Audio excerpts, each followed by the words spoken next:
Viral, sikap arogan sopir bus terhadap sopir truk di Riau, memaksa nyalip hingga emosi pukul lawan.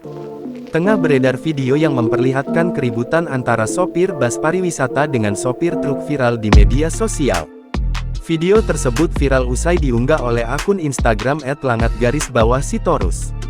Berdasarkan keterangan unggahan, kejadian tersebut terjadi di Jalan Raya Kawasan Belilas, Kabupaten Indragiri Hulu, Riau. Dalam video tersebut, awalnya terlihat bus pariwisata itu hendak mendahului truk yang berada di depannya dengan mengambil lajur arah berlawanan. Tampak bus berhasil menyalip, tetapi bus tersebut hampir saja menabrak truk yang datang dari arah berlawanan. Kemudian seseorang turun dari bus yang diduga merupakan sopir bus turun dengan emosi menghampiri sopir truk yang masih berada di atas kendaraannya.